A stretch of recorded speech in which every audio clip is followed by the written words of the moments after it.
You know how some carriers give you so little for your older busted phone you just end up living with it? I don't think so. Verizon lets you trade in your broken phone for a shiny new one. You break it, we upgrade it. You dunk it, doggy bone it. Slam it, wham it, strawberry jam it. We upgrade it. Get a 5G phone on us with select plans. Every customer, current, new, or business. Because everyone deserves better. And with plans starting at just $35, better costs less than you think. Today is Thursday, December 30th, 2021, coming up on Roland Martin Unfiltered on the Black Star Network, our last show of 2021. We'll talk with Reverend Dr. William J. Barber with the Poor People's Campaign about the continuing fight for the Build Back Better plan, as well as for voting rights in this country. Also, continue focus on the case of Kendrick Johnson, the young black man found dead, rolled up in a mat in Florida. There's still lots of questions with regarding to his case. Also, on the show, we'll talk about one of the Minnesota jurors who was involved in the conviction of Kim Potter. Talks about the deliberations and what they were like. Plus, we'll go over some of the top stories in 2021. Folks, it's time to bring the funk on Roland Martin Unfiltered on the Black Star Network. Let's go. He's got it. Whatever the biz, he's on it. Whatever it is, he's got the scoop, the fact, the find. And when it breaks, he's right on time and it's rolling. Best believe he's knowing.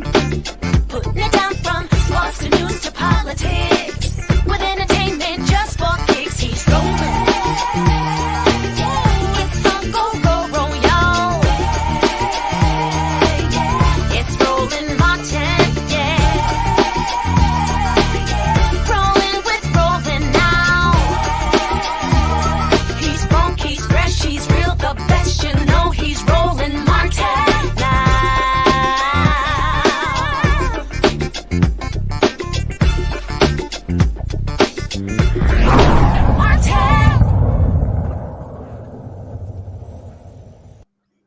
The battle continues in the nation's capital to address issues of working and poor folks in this country.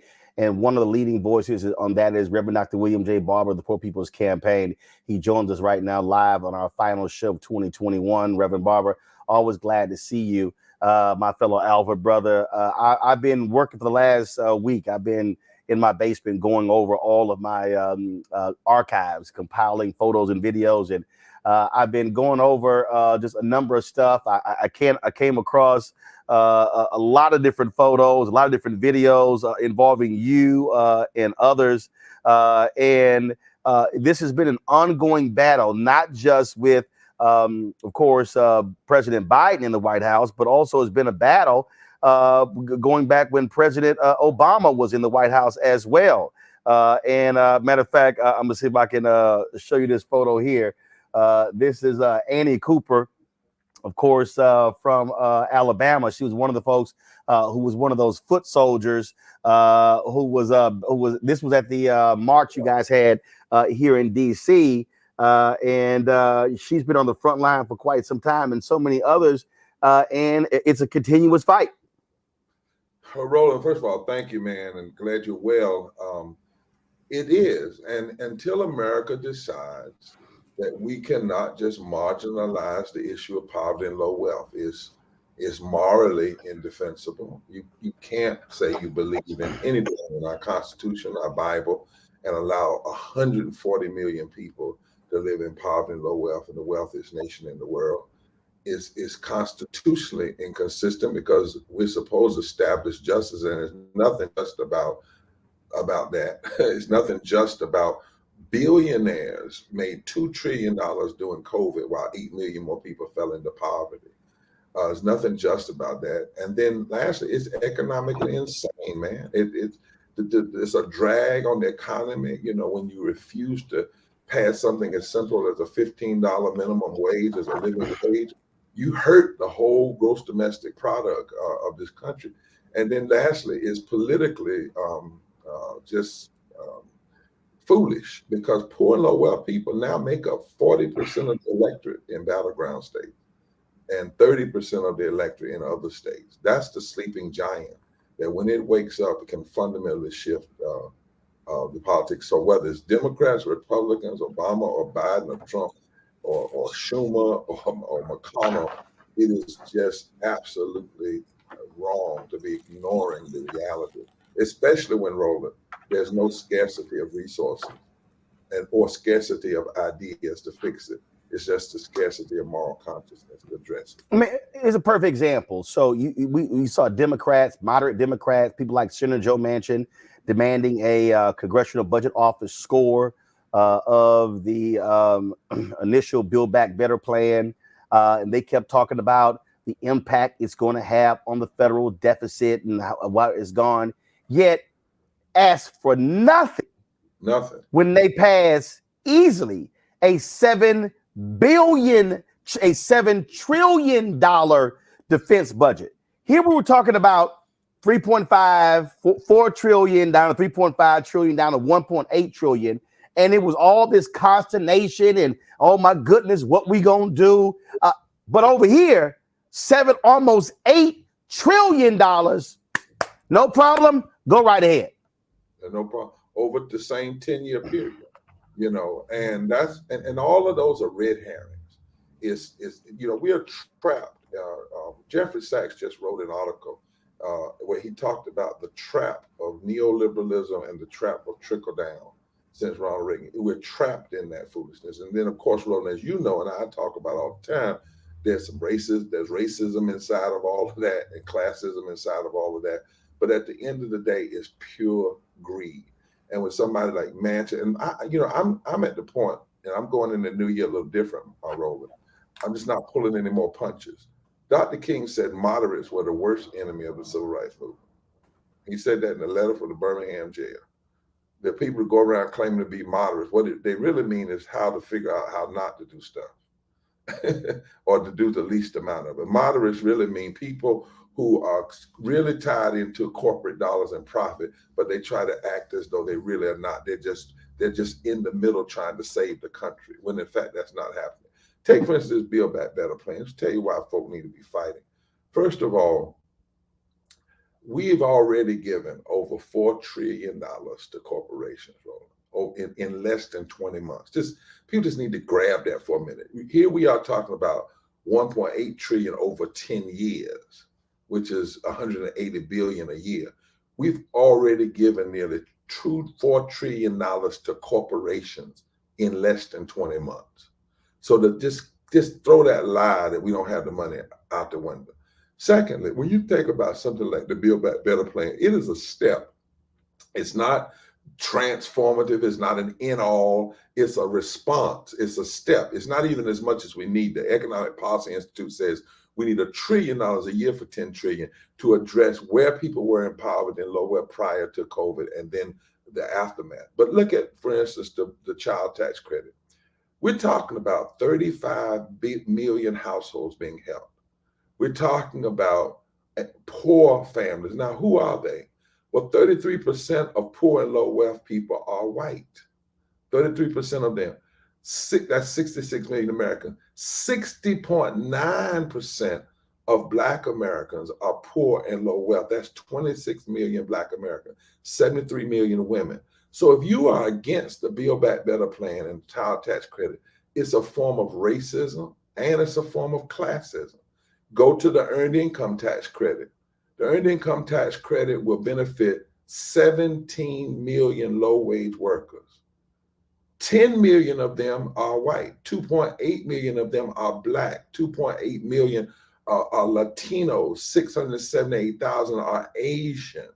If you look at universal pre-K for 3 and 4 year olds, that will benefit 6 million children. If you look at Medicaid, the additional Medicaid coverage gap that's in this bill, that's 4 million uninsured people. But Roland, it's 1.3 million people of color who are currently uninsured, even in the midst of COVID, that would become uninsured. And then lastly, if you raise the wages, because inside this bill, it raises wages for home health care workers, the folk that come to your house and clean you up and help you out. 28% of those home health care workers are Black. 23% of them are Latino.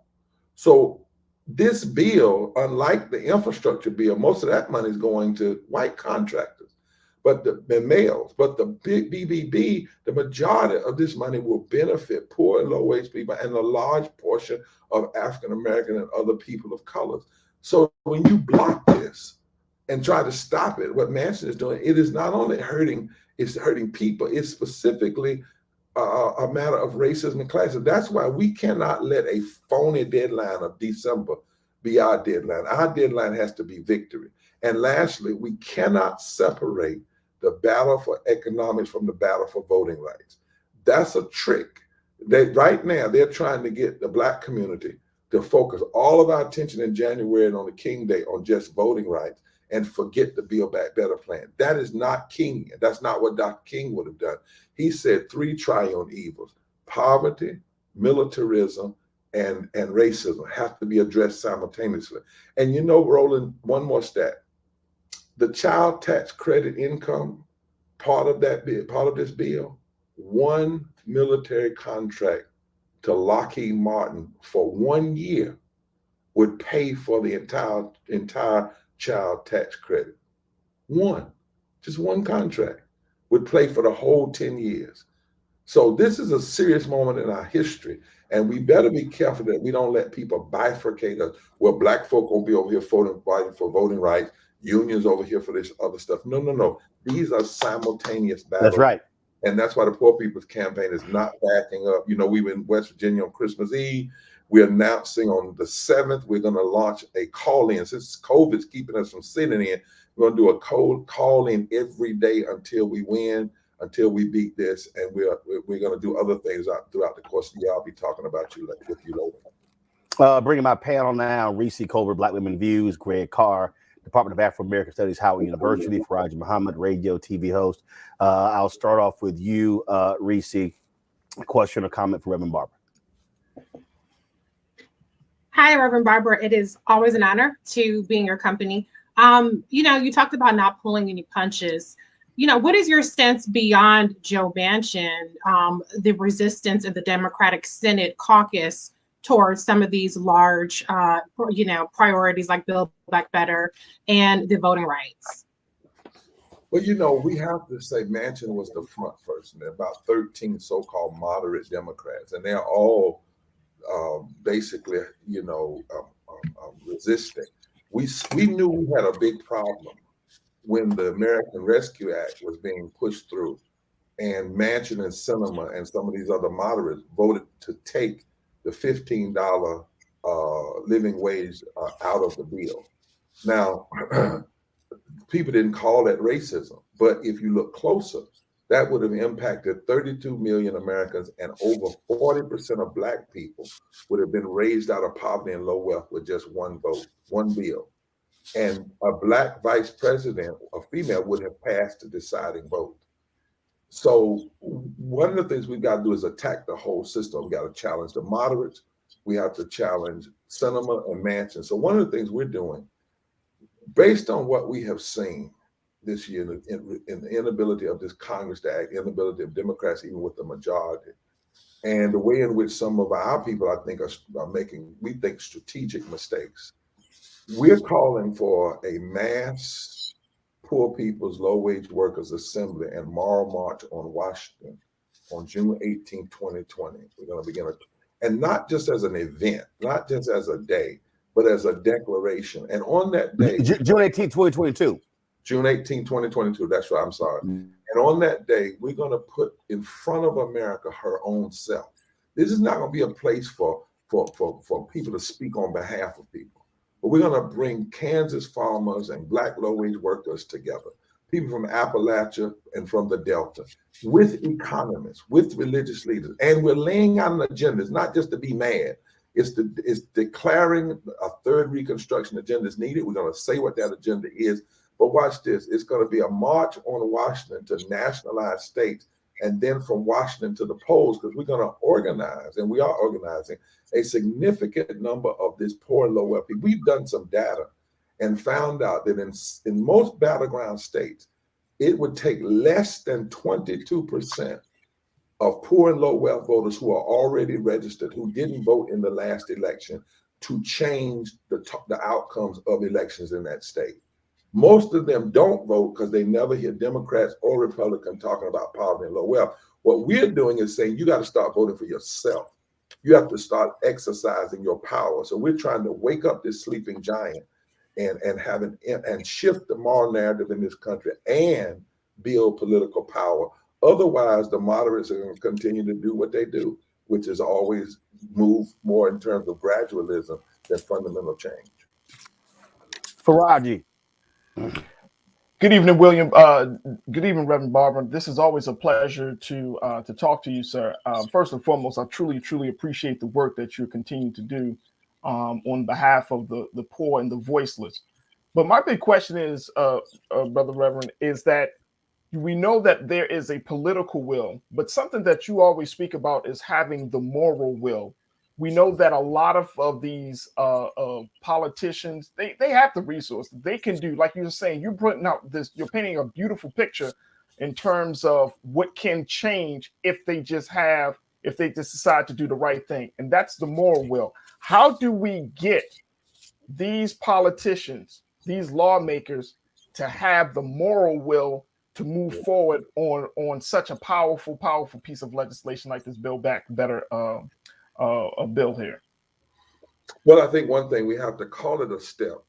We've resisted calling it over. I think Democrats overplay stuff too much. They think this is the most transformative. This is the most money since the Great Depression. Well, that's actually not a good thing to say. If $1.8 trillion is the most that we've spent since the Great Depression, considering the problems that exist in this country, but it's a step, right? So one of the things we're doing in the Poor People's Campaign, we have 47 coordinating committees now, and we are committed not just to marching and sending letters, but we're committed to nonviolent civil disobedience if necessary. We're committed to, we're organizing with religious leaders and advocates in all these states. And so when I say that we're mobilizing towards June 18th, that doesn't mean we're just organizing for a gathering. You know, we're organizing that. I won't say right now everything is going to happen leading up to that and everything's going to happen that week, but I will tell you that you only create moral will by creating moral tension. And that, I mean, just and anybody that tells you, I don't care if they're a black leader, I don't care if they run a civil rights organization, if they call activism in the street mere performance, if they call people putting their bodies on the line mere performance and suggest that they can do everything in the back room, the truth that they don't know history, they don't know how to do, they're not honest about political power, and it just doesn't make any sense. So we intend to create moral tension in this year coming. We intend to put people together who you normally don't think would be together. You know, if it wasn't for COVID, we had to be smart. We launched Moral Mondays nationally in Washington, D.C., and had the largest number of people ever arrested in D.C. at one time happen this past summer. Now, it was somewhat hindered, you know, because of COVID restrictions. But I'm telling you, the people that I talk to, whether they're Latinos, whether they're Deep South or not, they are tired, sick and tired, not the kind of tired that wants to quit. But what this Congress has not done has only emboldened their sense of a need of agitation and moral tension. You never get any transformation. That's why you will constantly hear me say, the movement we're building includes all people. And the people who are leading it, who are at the front, I'm a servant of the movement. I'm not the leader of the movement. I'm a servant of the movement. Because the real leaders are the people who have to live in this craziness every day, who feel the brunt of these bad policies every day. They have far too often not been elevated. What has happened is people speak for them, or people go in back rooms claiming they're for them. Well, it's time to put them in the front room and on the front stage and at the mic, and if necessary in the street and wherever, until we create the necessary moral tension. Is the only way you're going to get. Put it like this, brother. You will never get moral implementation without moral imagination and moral agitation. Thank you. Greg Carr. Thank you, brother. One alpha to another alpha. Indeed. Thank you, Brother Roland. And it's always good to see you, Brother Dr. Barber. Indeed. There ain't but one way to go. But you evoked our fair brother Martin Luther King, of course, and you certainly are in that work, in that arc. Sounds a whole lot like you're updating and moving forward in a 21st century version of the Poor People's Campaign, and we know that was met with violence. That the state violence is real. And I join Reese and Faraji in thanking you and being in full support, and in also hearing what you said about going into this year differently. It seems to me that many people in this country treat this country as a means to an end. And I guess my question to you is whether or not we have to do the same thing, particularly given that all the high rhetoric of America and we're better than this, nothing in the historical record supports any of that. And what you're talking about as a moral standard sounds a lot like Martin Luther King. On July 18th, before, as you say, what you all launched earlier when COVID intervened with the campaign here in DC, could you help us by maybe helping people understand what is at stake if, in fact, this strategy of hitting the ballot boxes, increasing the electorate, bringing people in, if that strategy does not succeed, what's next for this settler state that has never been a nation, in fact, and has never really had a moral standard that they lived up to? What will be next in this country if this doesn't succeed? Well, I see this declaration, this day of declaration that we're making on June 18th, where we declare we won't be silent anymore, as critical to the future of a possibility. America has possibility, and it's often destroyed its own possibility. Dr. King talked about we have an anemia of deeds, the high blood pressure of creed. And, but you can also go back to Frederick Douglass after the Dred Scott decision. And we use a lot of our modeling too from the first Reconstruction movement, as well as the Civil Rights movement. Frederick Douglass, after the Dred Scott decision, called it a monstrous decision. And he said, but every attempt to ally the abolition movement has only served to intensify and embolden our agitation. And when they passed the Dred Scott decision, Frederick Douglass said something I think about a lot. He said, could this be a necessary link in the chain of events to the downfall of the entire system of slavery? And I think we are at an either or moment. Either this country is going to respond to nonviolent moral tension, massive turnout at the polls of people who are impacted, moral outcry, and shift, and move a little bit further toward the goal, because the goals are so lofty. Or we're going to have a major implosion. We're already in the middle of one. You look at all of the people that walked off their jobs in the middle of COVID, workers. There's no way we can maintain any sense of domestic tranquility over the long haul when you have nearly 43% of your people living in poverty and low wealth right now. And I think that's what I love about Roland. He's telling it, because a lot of the media don't want to talk about this. In the 21st century, 43% of Americans can't afford a $500 emergency. Think about that. In a country that has a gross domestic product of over $21 trillion, less than 31% of Americans can afford a $1,000 emergency. Right now, over 52% of our children live in poverty, low wealth, and it doesn't have to exist. You cannot maintain domestic tranquility and peace with those numbers existing and growing. 8 million more folk fell into poverty during COVID, while billionaires made $2 trillion in the last 20 months. Eventually, that is too much of a strain on the farce of equality. Right now, we have a farce of equality, right? And you gotta face it, because if you don't face it, we could be talking about over 50% of our people in this country living in poverty and low wealth in the not too distant future. Now, at some point, that's going to implode and explode, right? Unless there is a response. That's one of the reasons why we've said, even in this battle over COVID, we said to the White House, and you all should know, we've been begging them, let poor and low wealth people of literally come in and talk to Biden, and then let them go to the mic and say to America why this stuff has to happen. We said to civil rights leaders, you got to go to West Virginia and join with people and put pressure on Manchin. What he is doing is setting this country up for a major failure. And I'm afraid for the country. I'm going to be quite honest. Yes, when you look at the level of systemic racism, systemic poverty, ecological devastation, the denial of health care, and this war economy, you just heard Roland say we can commit $7 trillion to war, $700 billion a year, and we can't contribute $1.8 billion to help people come up. And then you look on top of that, this false moral narrative of religious nationalism. We already saw a taste of what could happen on January 6th on that side. But I'm telling you, I have fear for this country if it keeps refusing to respond to moral and nonviolent cries.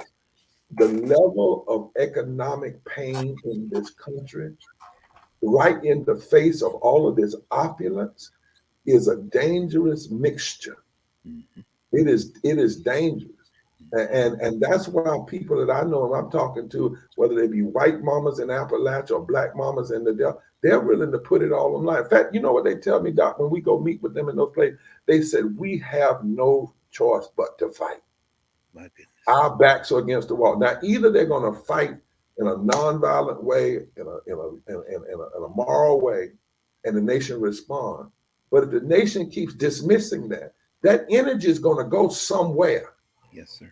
It's going somewhere. It's not going to just go away, particularly as the pain continues to exacerbate. And what COVID has done is it has exacerbated the realities of racism and poverty.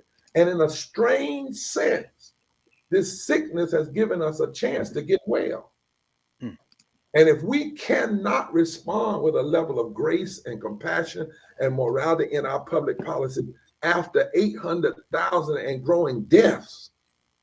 If America is going to continue to say this kind of death is acceptable, on top of the fact that before COVID, 250,000 people died every year from poverty, 700 people a day from poverty, and it's still growing. And if you can't respond, if this death doesn't scare us to life and scare us to a new kind of public policy, I fear for the future of this nation.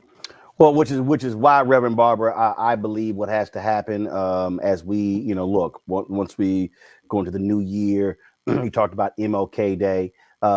Anybody, any Democrat, any Republican who tries to send out an MLK quote or some crap like that need to be eviscerated. I would say to any of these civil rights organizations who are being quiet, talking in closed rooms, but not out publicly, should be called out as well, because King was not quiet. And so I don't want to hear all these folk praise MLK. As I always say, treat him like a civil rights bobblehead and like a civil rights mascot, as opposed to talking about the things that he was fighting for. If you ain't there, I just don't even say nothing on that day or that weekend. Yeah, I'm writing a piece, Roland, with some other folk. I got convicted in the spirit to write a piece called "Who's Killing the Democracy." You remember when Dr. King did a piece called "Who Killed Jimmy Lee Jackson? Who killed James?" And in that piece, he named everybody. He named black leaders that wasn't doing what they were supposed to do. He named preachers.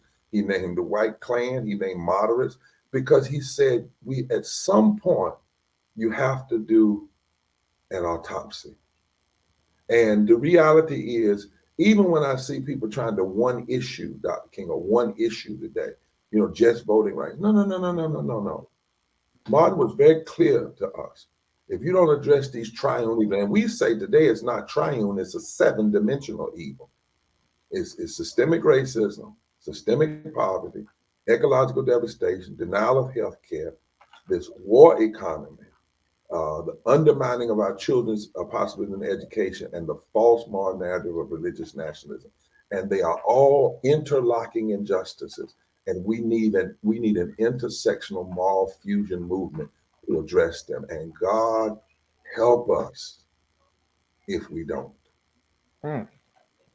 All right. Dr. Barber, congratulations, man, on look, the battle continues, another year of being on the front line. Your health has been holding up. It's been very difficult. You've had to deal with a lot of grief this year as well. Folks passing away, and people love to go to the preacher, the senior pastor, and put all of their cares on them. But the reality is, our leaders need to be prayed for as well, and need respite. Dr. King understood getting away. He would often go to Jamaica and other places to rest and relax. So hope you do the same. And we're going to be right there with you on the front lines in 2022. Our cameras will be there live streaming as well, because at the end of the day, we're not going to get the kind of attention that we need from mainstream media. And I'm not interested in even asking them anymore. It's just a matter of us creating our own platforms, be able to tell our own story. Amen. Thank you for all you do, Doctor. We pray for you, the whole panel, and thank you for that advice, brother, because every now and then we do need to step away in order to keep stepping on. So yes, sir. I appreciate it. Thanks a lot. Tell the family Happy New Year. Sure will. All right. Gonna go to a break. We come back. We're going to talk more with our panel on that conversation we just had with Reverend Barber right here on Roland Martin Unfiltered on the Black Star Network.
It's time to be smart.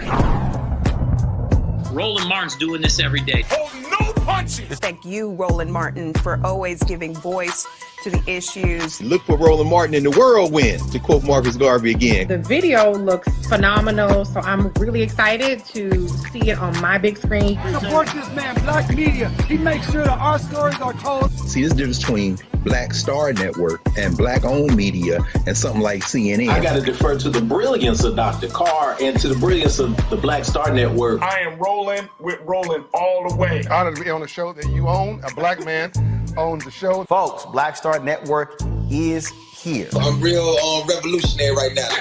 Roland was amazing on there. Stay black. I love y'all. I can't commend you enough about this platform that you've created for us to be able to share who we are, what we're doing in the world, and the impact that we're having. Let's be smart. Bring your eyeballs home. You can't be Black-owned media and be scared. You dig?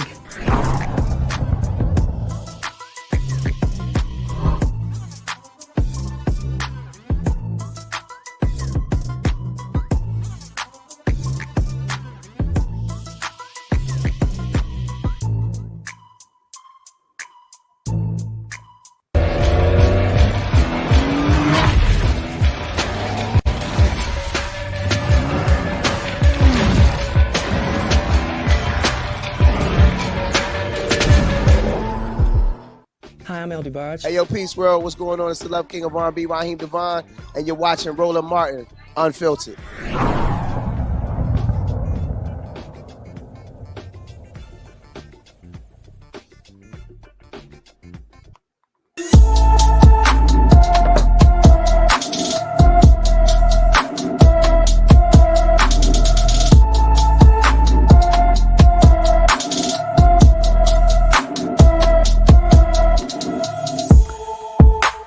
Folks, 14-year-old Niall Foggy was last seen December 18th in Philadelphia, Pennsylvania. Niall is 5 feet 5 inches tall, 110 pounds, with brown hair and brown eyes. She has dimples in both cheeks and both of her ears are pierced.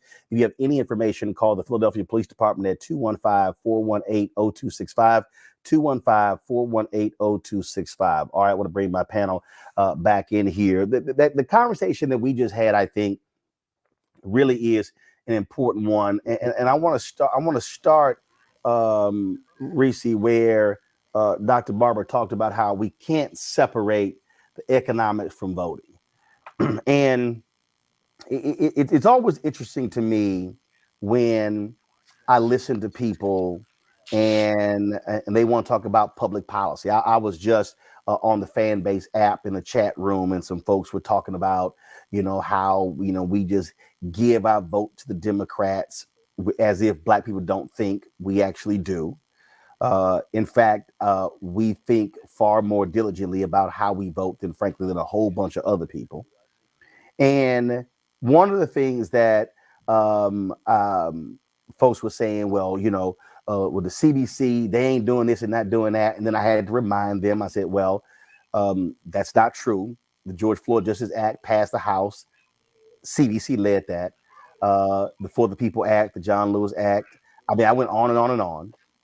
And so we're very good at criticizing our institutions, saying they ain't doing this and not doing that, when in fact they are doing stuff. And what you see, what Reverend Barber is talking about here, is you cannot talk about voting rights and ignore the economic reality of what those votes mean. I go back to Maynard Jackson. When he became mayor of the city of Atlanta, Black people were getting 0.0012% of all city contracts. And he came in and said, this is going to change. His grandfather taught him the 3 B's, the ballot, the book, and the buck. And so he understood how political power can drive economic power. And those two things went together. And so when they were about to redo the Atlanta airport, he said point blank, tumbleweeds will be rolling down this runway before I allow it to be reconstructed without significant Black participation. It's the economics. Marion Barry understood that. Coleman Young in Detroit understood that. Hatcher in Gary, Indiana, Stokes in Cleveland, those Black mayors understood that. And so what do you think is going to require for us to get folks to understand you cannot talk about voting if you don't talk about the money?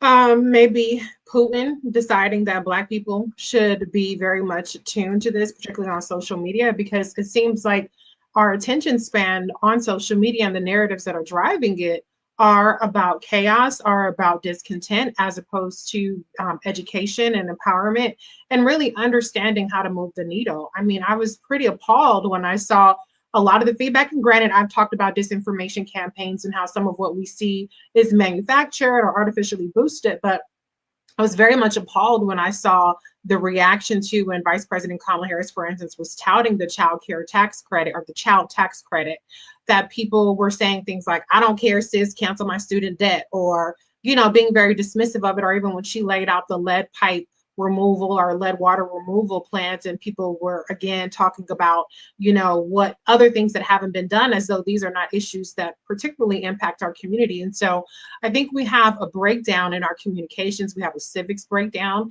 and, you know, people are more focused on what is driving discontent. I understand that voting rights is touted as the Black issue, even though it's not just something that affects Black people. You have disabled or differently abled people who are, disenfranchised through different voting measures, Native American community, et cetera, et cetera. And even when it comes to the Latino community down in Texas, they're getting notes about verifying their citizenship in order to be able to vote. So, you know, the voting issue and even civil and criminal justice are touted as the Black issues. And that allows people to really take their eye off the ball on a lot of these economic issues that are impacting us, particularly the environmental justice issues with all the money that's going in the American infrastructure plan. And so I think we have to broaden our own lens. We have to broaden our emphasis and our focus and hold people's fuel to the fire, because it's inexcusable that, you know, you have people more up in arms about a hashtag, cancel student debt hashtag, or more up in arms about whatever, you know, Charlemagne and it's, you know, said to Vice President Kamala Harris, when there's billions of dollars in Black farmers aid that is being held up because of a lawsuit, and there's no galvanization in our community around that whatsoever. So we, you know, I will never, ever absolve politicians from their job. You know, I stay on Chuck Schumer's ass about stuff because nobody else seems to do it. But I think as a community, we need to show that maturity, that electoral and that civic maturity to start paying more attention to all of these issues that are impacting us in particular. The thing that gets me on this whole thing, Faraji, is when I listen to people. And again, I mean, I literally was just in this chat room and I mentioned the amount of money the HBCUs have received over the past 18 months. And it was met with, well, they give us some trinkets. And I'm like, we're talking big. Mm-hmm. I literally said I said, do y'all realize that the federal government has given Tennessee State, Greg's alma mater, more money in the last year than the state of Tennessee gives Tennessee State, and it's a 4-year school. I said, on average, these HBCUs have received $25,000 per pupil. What Reese just said about child tax credit. Yeah, okay. Well, PPP. Well, damn. Please, I mean, please show me then. Like, well, what's worthy then? I mean, and again, I'm all about holding folks accountable, but I cannot dismiss what actually happened in 2021 when there was a complaint about the lack of Black businesses getting PPP loans. They literally created a special period for Black-owned businesses, partnered with the National Bankers Association, the Black-owned banks. We had them right here on the show. I hear, well, and I'm like, well, damn. And so it's not a question of, well, you must show your gratitude. No, it's called being honest about what has actually happened. All these pseudo so-called, Black power folk who love trashing this show, not one time have I seen them call John Boyd. To Reese's point, he's been on here multiple times. So it's amazing how pro-Black a lot of folk are, but they ain't saying. Then I had somebody say, well, that's a drop in the bucket for the Black farmers. Well, damn.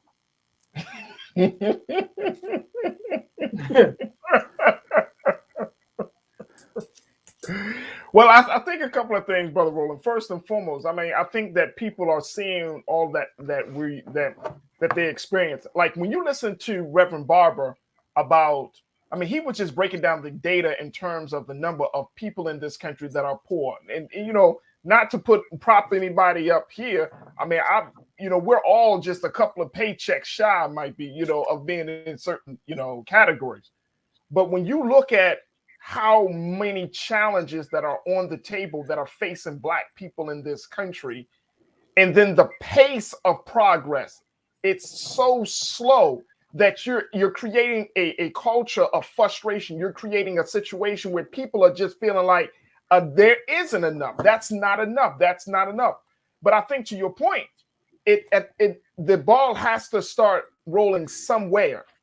The trickle or the little bit here is just the beginning point. And it's unfortunate. The unfortunate part about this whole dynamic is the fact that with each new administration, with each new congressperson, we got to kind of go back to square one. And that's the frustration. We gotta try to appeal our case again to lawmakers. We gotta like the good Reverend said, we gotta add the moral tension again and again and again. Every 4 to 8 years, we gotta continue to put on the gas. But that's part of building a movement. That is the necessity, that there has to be consistent effort. We tout the great names of Dr. King, Malcolm X, and Fannie Lou Hamer, and all of those. But one of the great things in character traits that each one of those folks had is they never gave up. They never stopped having the faith. They persevered, and they took every gain that came to them. That was the thing. Every time there is a small win, they took it and move and build the momentum from that small win to move forward. And that's how we have to see. Look, this is the United States government, folks. Do you truly, truly believe the United States government, one of the most wicked governments in the history of this world, if not the most wicked, do you truly believe that they have to give us anything, that they want to give us anything?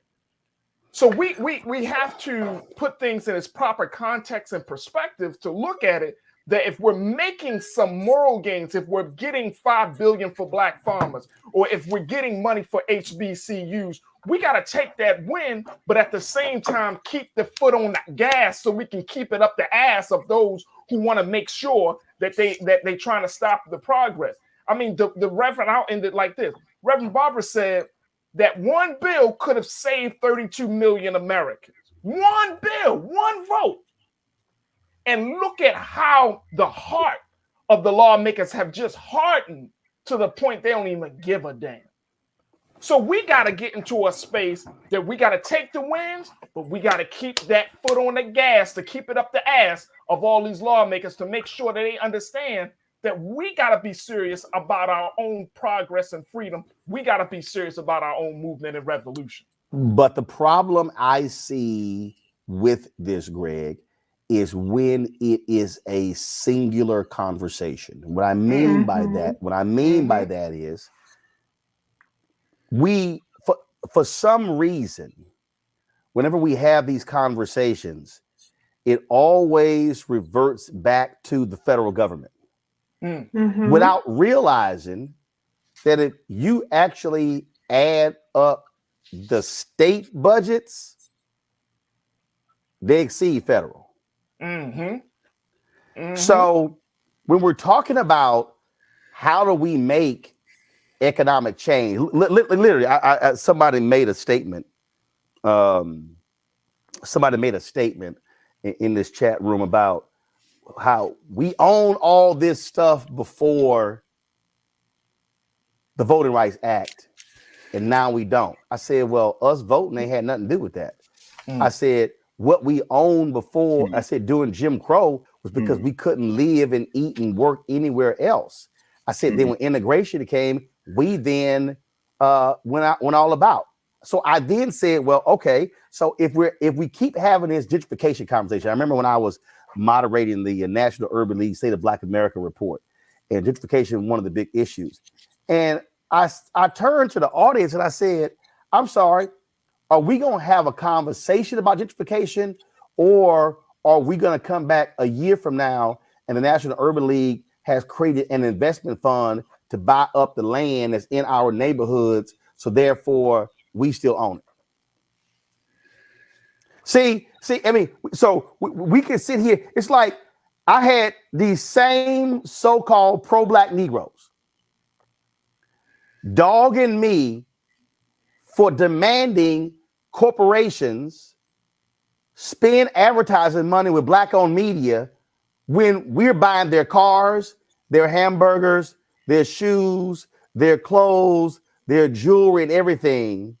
And I'm going, so how do you think we actually grow when CNN and Disney and Fox and ABC and CBS, they are worth billions from the same ad dollars, but I shouldn't be demanding any of those ad dollars, but then you want us to cover stuff, so how we gonna cover it if we ain't got the money to cover it?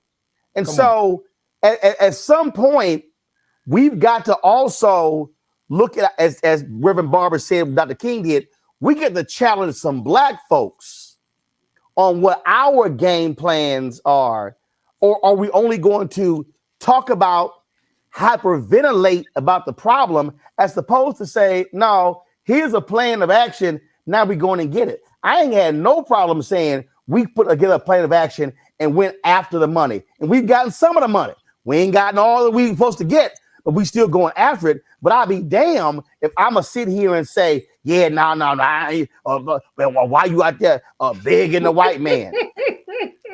But you shop at their store. Right. Oh, I'm begging the white man, or rolling out here begging. No, it's called making a demand. Sound to me is the same. So to me, the challenge for Black folks in 2022 is we got to be as equally vigilant in challenging ourselves on what is our non-political game plan, as opposed to what's our political game plan, Greg. Yes. We're on a collision course, not just in this little imaginary corner of the globe called United States of America, but as a human species. While we're having this conversation right now, in Chile, they are deep in the process of writing a new constitution. The old one they have, which comes from the United States abetted coup d'etat in 1973 against Salvador Allende, resulting in his murder and the installation of a dictator, Augusto Pinochet, who basically wrote a constitution with his cronies to give away all the natural resources of Chile, is being thrown out. And they just elected a 34-year-old who is squarely in the camp with the people who say we must now build a new society. That's impossible in the United States of America, which was started as a commercial criminal enterprise.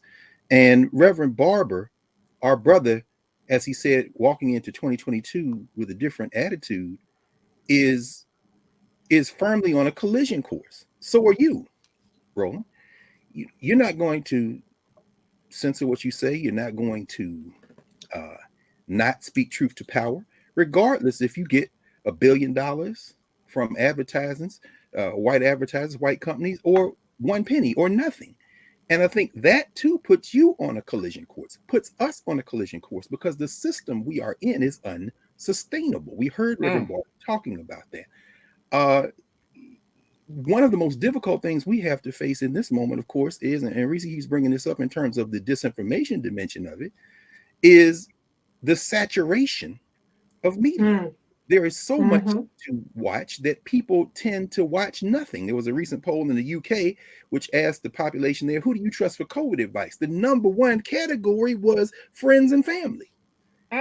Because in a not doctors, not why? Because when there is white noise everywhere all the time, you tend to go to the thing that you can feel like you can rely on the most, and that is a very local conversation. Now, the problem, of course, with that is that there are no local conversations in a modern world system, because there are people who are monitoring the whole thing at one time. This young guy was elected president of Chile, and the markets immediately attacked him.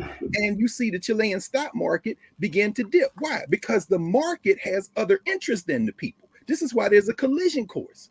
And so they're going to try to force that Chilean government right by pulling out investments. Last year, corporate entities made $12.1 trillion. $12.1 trillion last year. Clubhouse, which was the hottest thing in the world a few months ago and now couldn't sell water in the desert, doesn't need to make money. Why? Because they have been funded by the billions for people who understand they have different interests than building community. Last year, these special, and I know you know this better now, these special purchase acquisition entities, what they call blank check corporations, they raised $152 billion last year. Companies that went public and private. No, don't run past that. Blank check companies that raise billions of dollars, yes, sir, with no business plan. Then after they raise the billions, then they go out and then identify what they're going to buy. Then they buy it. Like y'all, like no. Let me say this again. No business plan. Just some white guys going, hey, let's create a SPAC. And then they go, sure, here's $10 billion. And now this publicly traded company is created, this SPAC is created. And then they go, hey, we want to come buy y'all. And then all of a sudden, boom, publicly traded company. Y'all, don't even think for a second I could go get $10,000 without a detailed business plan. Right. Right. Meanwhile, yes, right. Go ahead, bro. No, go ahead. No, I was gonna say, meanwhile, they just gave Donald Trump's new media company billions. I mean, he wrote him a blank check. And because of the way it's set up, we don't actually know who's funding it. Exactly. We don't know who's putting the money in. And in fact, I saw one report today where while Donald Trump was running around talking about China, there are Chinese investors in the company. But see, you can't tell these MAGA folks nothing. But see, that's how stuck on stupid they are. The thing here for me, and Greg, it trips me out. I had these folks, man, you ain't down for black people in economics. And I go, really? So every Tuesday, we feature a black-owned business for free to talk about their products and how they built it every Tuesday.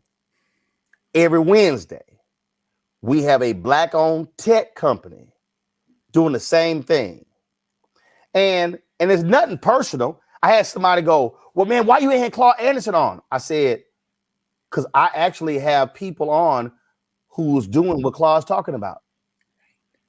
See, let me just go ahead and say this right now, that if there's something I need black people, and this ain't directed at Claude, but I do need black people to listen to what I'm about to say. We have got to stop being excited by rhetorical flourishes.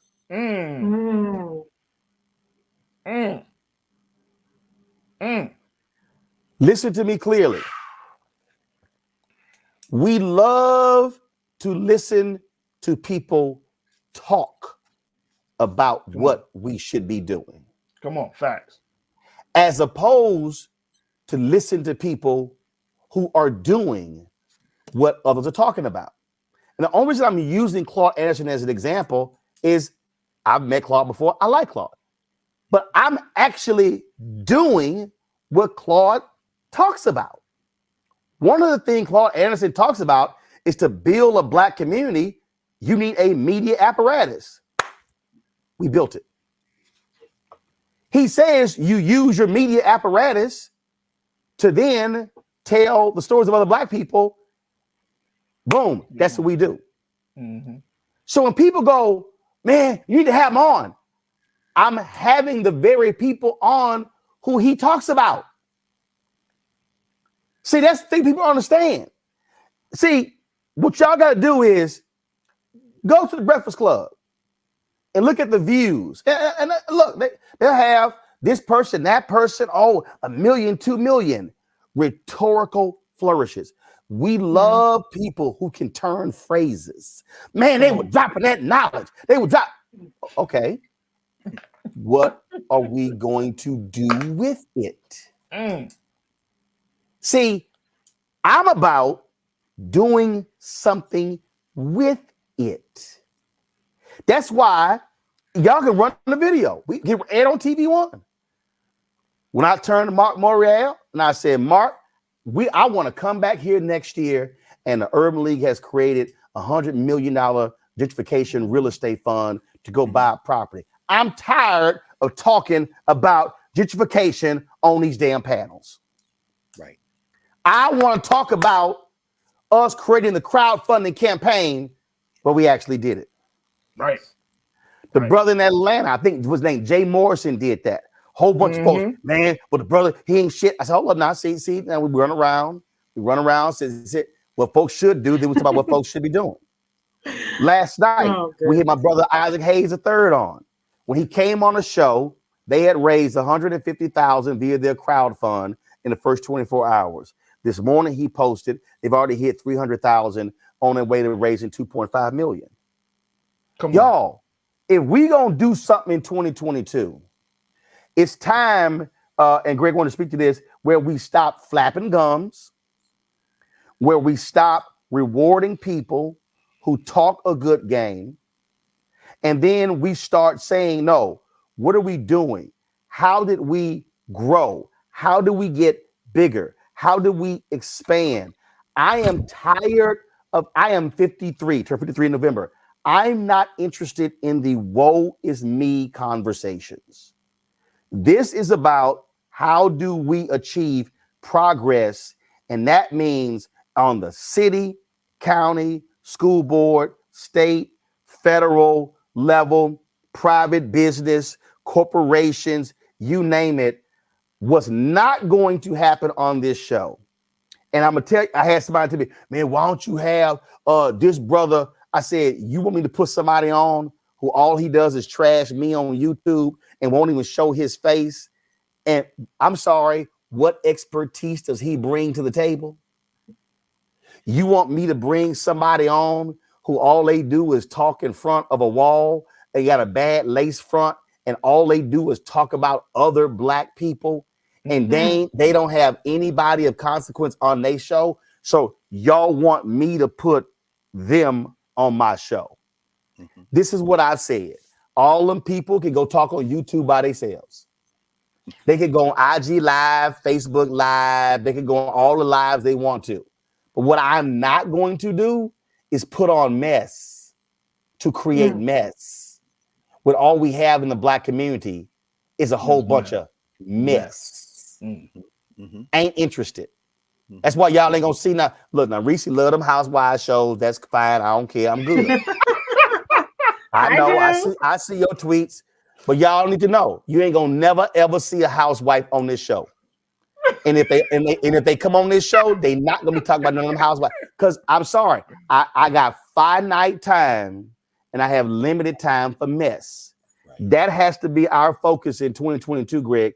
Moving forward progress, and not just talking about what we should be doing, but talking about what we are doing.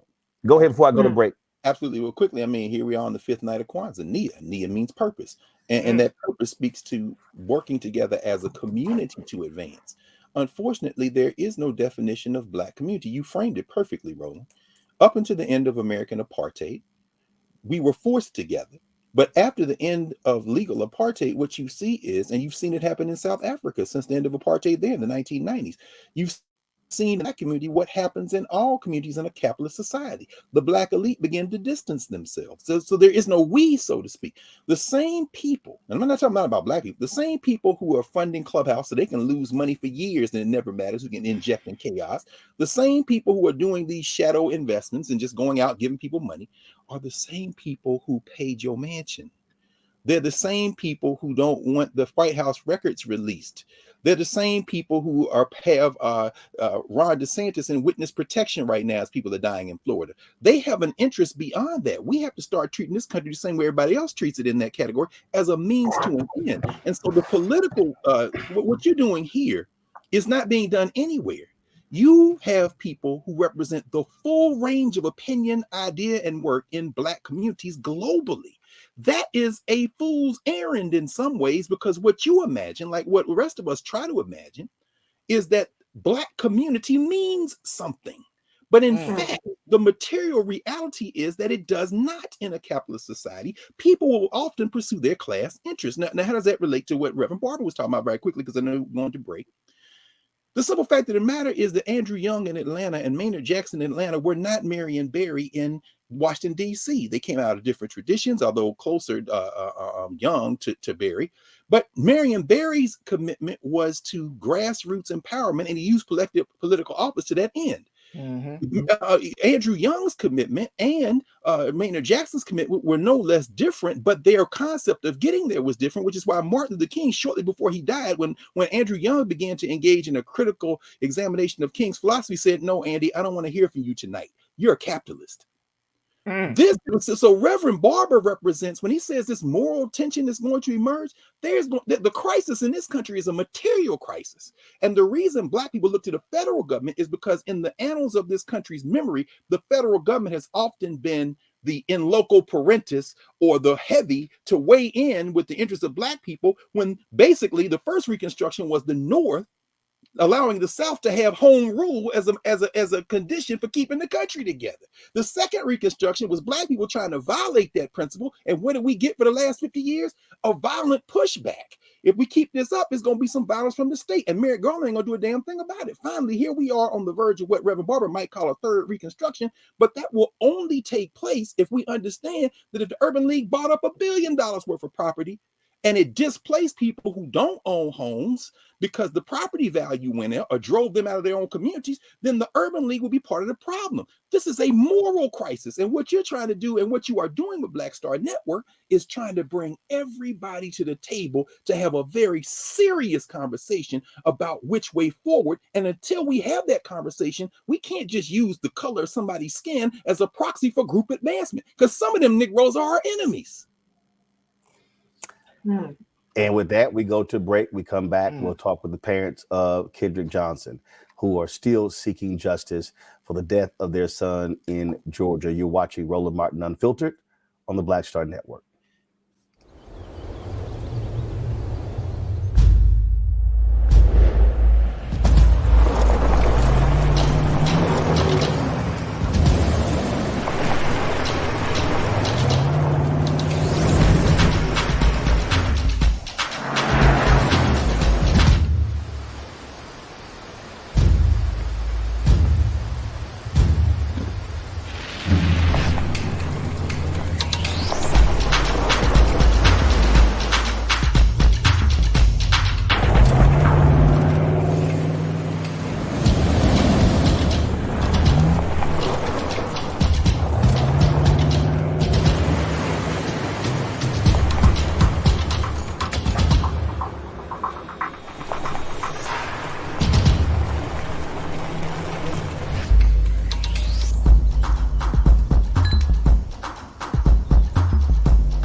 Our age have lost the ability to focus the discipline on the art of organizing? The challenges, there's so many of them and they're complex, and we need to be moving to address them. But I'm able to say, watch out, Tiffany. I know this, Roland. That is so freaking dope.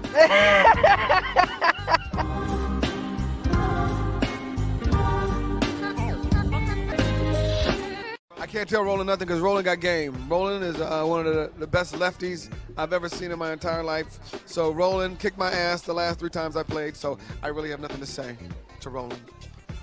Fashion advice is different. You ain't got to wear black and gold every damn place, okay? Ooh, I'm an alpha, yay. All right, you're 58 years old. It's over. What's up? I'm Lance Gross, and you're watching Roland Martin Unfiltered.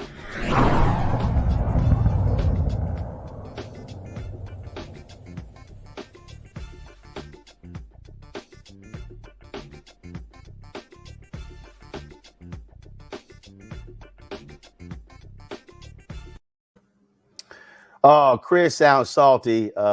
He's not an alpha. It's all good. It's all good. And yes, rocking the black and old gold does not end when you leave college. It's a lifelong commitment. All right, folks. A story that we told you about, God, 8 years ago continues. And that is Kendrick Johnson was 17 years old when his body was found rolled up in a mat in a Georgia high school gymnasium. To this day, no one has been charged in his death. Many believe there was a cover-up. There's a documentary out that is called Finding Kendrick Johnson, and here's a sneak peek at that documentary. I can't do this. I cannot do this. Round 911, where's your emergency? Yes, I'm calling. My son had come home from school. Kendrick Johnson. You know, she said, have you heard from Kendrick? 12 o'clock, I knew he was dead. The body had been moved. The scene, in my opinion, had been compromised. When they said he climbed inside the mat to get the shoes, I already knew that was a lie. We opened the body in this particular case, and the organs were not there. Paper had been stuffed into the cavity to fill it up. Body parts are missing, evidence is missing. And we tested it, and it was blood. Now, we did DNA testing, and it was not the blood of Kendrick Johnson. If it wasn't Kendrick blood, who blood was it? The parents hired their own medical examiner who said this was a killing. An FBI agent's home was raided last month in connection with the investigation into the death of a Valdosta teenager. Supporters for Kendrick's family are calling for a Department of Justice investigation. What do you want? Justice! The Johnsons and their supporters now hope the FBI will get an answer to what happened to Kendrick Johnson. All along, we know it was bullshit. We know it was bullshit. If KJ had been white, we wouldn't have had to make this film.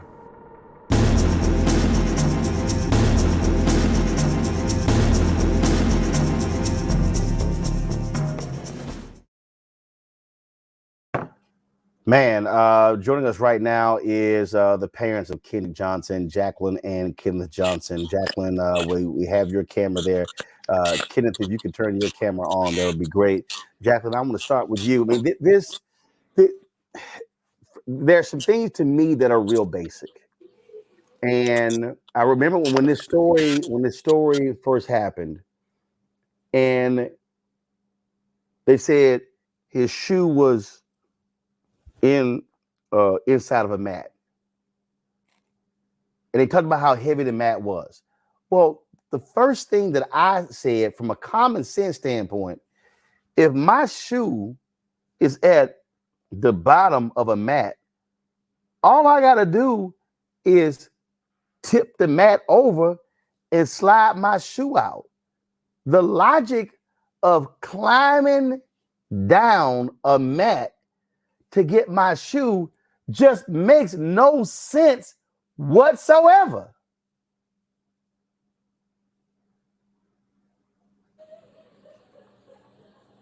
Jacqueline, go ahead.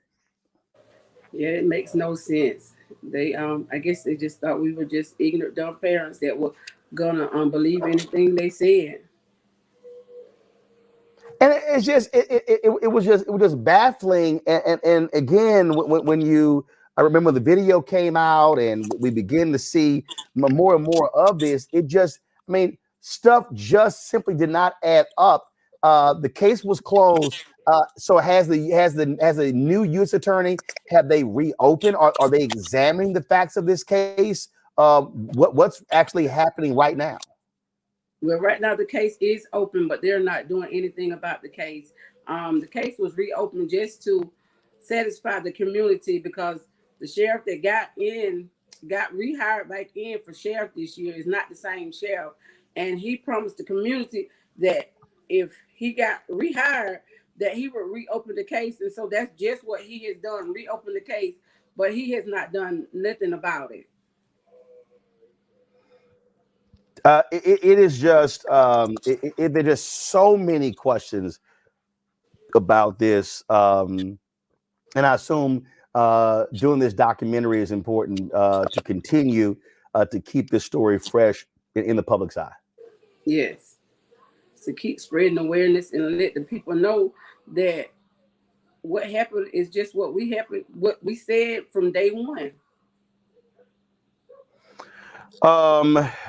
We'll pull my panel here, Greg, Reese, and Faraji. Any questions y'all have for Jacqueline Johnson? Faraji, I'll start with you. Ms. Johnson, again, our hearts and prayers and condolences go out to your family, especially at this time. I remember hearing about this case 8 years ago, and I was thinking to myself when Brother Roland was talking about it, I say, my gosh, it's been that long and we haven't really came to any reasonable explanation of this. Not only would I agree with Brother Roland on the Matt issue, but to find that his organs had been removed and all of this. I mean, wouldn't that, what has been told to you and to your family about that situation? How did it get from him climbing to get his shoes from an unrolled mat to his body being stuffed with papers and organs removed? Like, what was the lie? Or what has been the unexplained reason as to why that has happened? What has been said about that, Ms. Johnson? First, about the shoe, we know that was a lie. Then when we found out, we didn't find out until the organs was missing, until we had our own pathologist to do an autopsy on KJ. That's the way we found out about the organs. But everybody is trying to say that the GBI got them, the funeral home got them, or it's between the transport. So, everybody's lying. And then the sheriff told us you couldn't file a suit for the missing organs because it would be like he would be having to prosecute the GBI. Okay, if they're responsible for Kendrick organs, they can be taken down too. Mm-hmm. Yes. Reese. Ms. Johnson, I'm so sorry for your loss. This is such a just horrific story. We've seen in recent times where, I don't want to be insensitive here, but where it seems like it takes families like yourself really putting on display the amount of pain and the gravity of the loss that you suffered in order to move the needle. What are you hoping to accomplish with this film or documentary that goes into this detail? Are you hoping that it will lead to a renewed investigation or anything of that sort?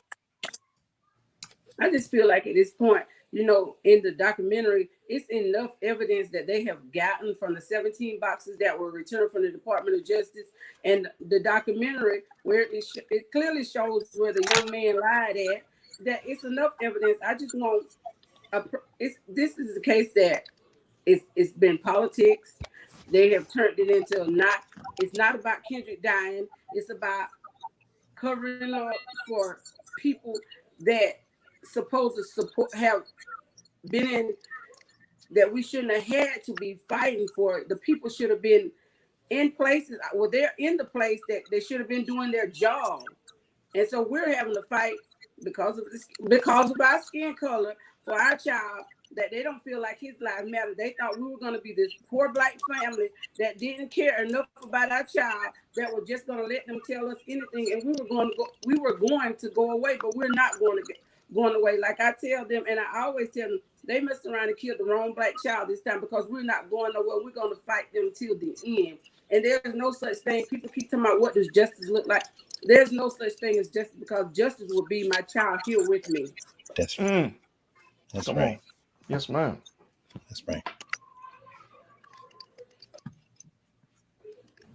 Greg, go ahead. Oh, Thank you, Roland. I was letting that resonate.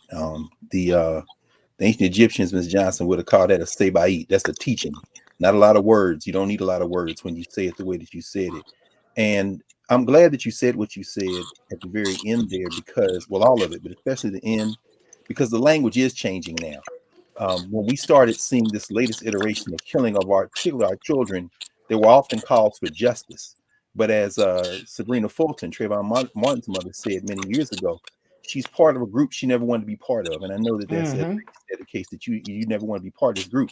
But the language has shifted now from justice to accountability. And with that in mind, watching the trailer, thinking about the ordinariness of violence against our children, my question is, what can we do to more directly join this fight? Because you made a very important point there. They picked the wrong one to attack. They picked the right one to attack. We're not after justice. We're after accountability. What can we do to help you, Ms. Johnson, and help ourselves in the process? Well, we got to stand as one. We do not want to come together unless it's for fame or for stuff that is not important. We need to come together for Kendrick Johnson being killed in Valdosta, Georgia. We need everybody to come to Valdosta, Georgia, to show Valdosta, Georgia, and the people in the state of Georgia that Kendrick Johnson's life mattered. He went to school that should have been one of the safest places and was killed in broad daylight with nothing done. Nobody still held accountable. In January will be 9 years. Damn. 9 years will be nine. January will be 9 years. Nobody has been held accountable. Thank you. It is again a very sad story. One we'll continue to cover. Where is this documentary going to be airing, Ms. Johnson? It's airing on Stars right now. Okay. All right.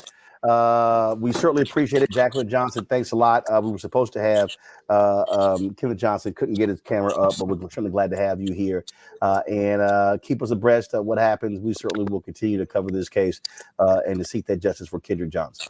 Thank you. Folks, I'll be right back on Roland Martin Unfiltered right here on the Black Star Network.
Hey, I'm Arnaz Jake. Black TV does matter, dang it. Hey, what's up, y'all? It's your boy Jacob Lattimore, and you're now watching Roland Martin right now. Stay woke.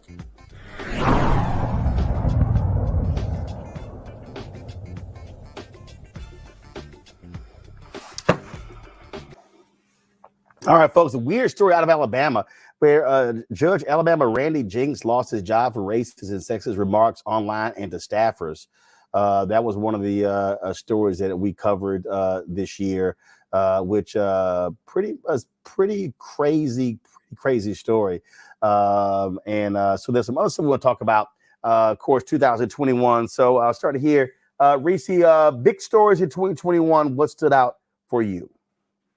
Obviously, Vice President Kamala Harris becoming the first. I don't know how I could have guessed that was going to be first. I mean, I don't know what I was thinking. Duh. I mean, it can't be said.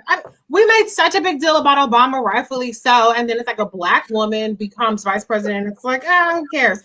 For me, the biggest story of the year is Vice President Kamala Harris becoming the first Black woman, the first Black person to be the vice president. And I'll go ahead and throw on her South Asian lineage because that counts too. Shout out to her Indian folks. But that's a huge story. I'm going to keep talking about it because apparently I'm the only person who seems it's a big deal. So shout out VP.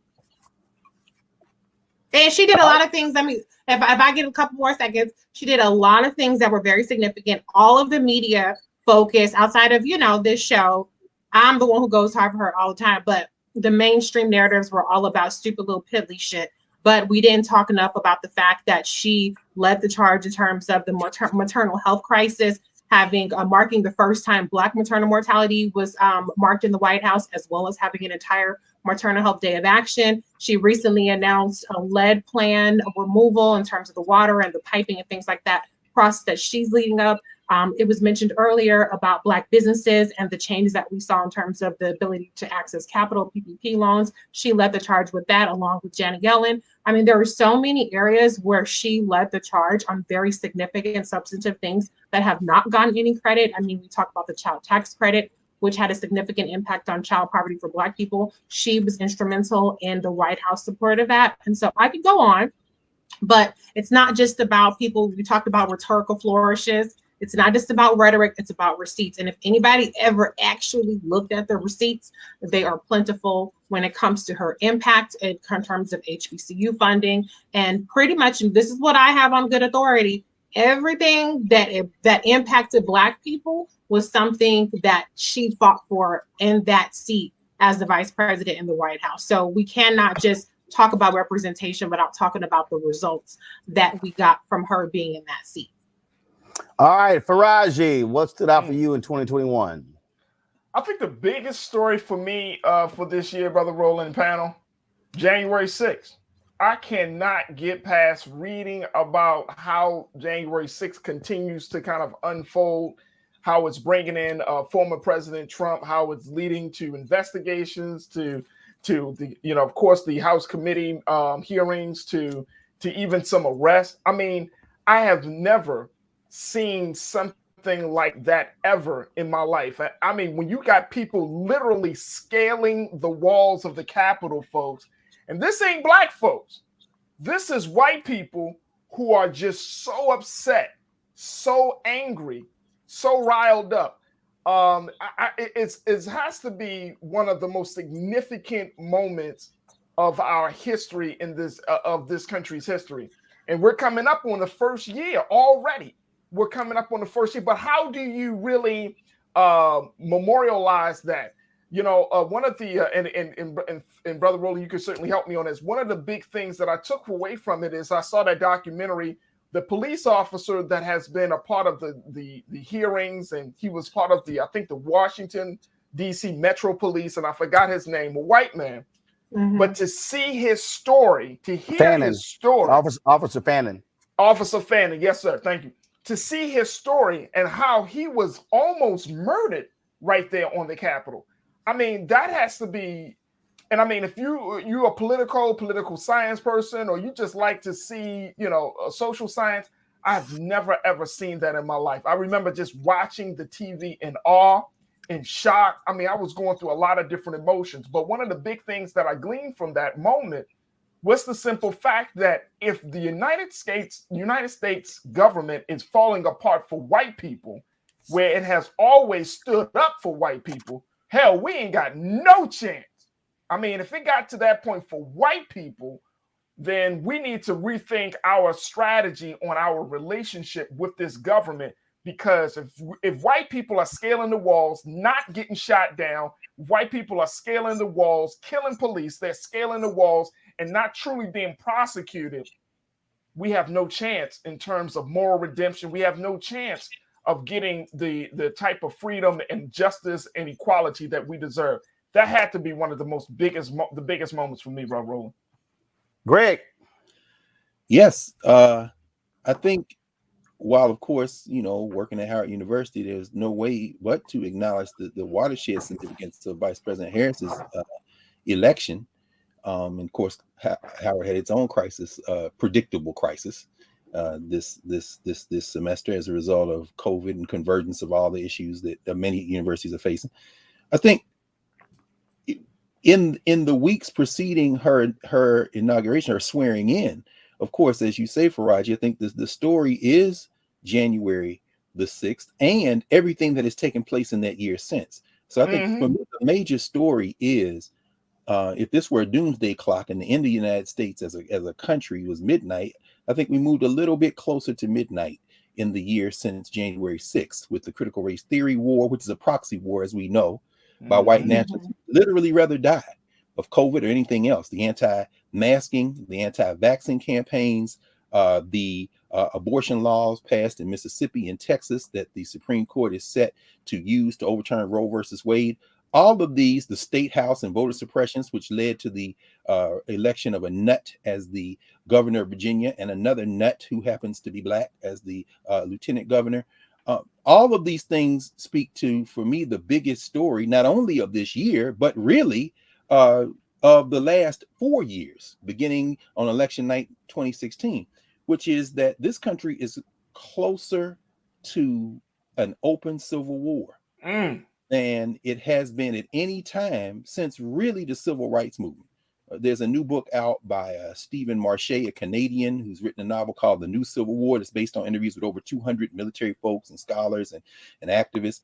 And his assertion is that when Trump gave that inauguration speech, that famous American Carnage speech, and then a couple of years later, you see literal tanks on the streets of Washington, D.C. on the 4th of July. And then you see tear gassing protesters in the summer of the racial uprising. He said, what happened on January the 6th was just the next logical step. So the story for me is they are literally dismantling the apparatus of the federal state. My only question is, what are we going to do to stop it?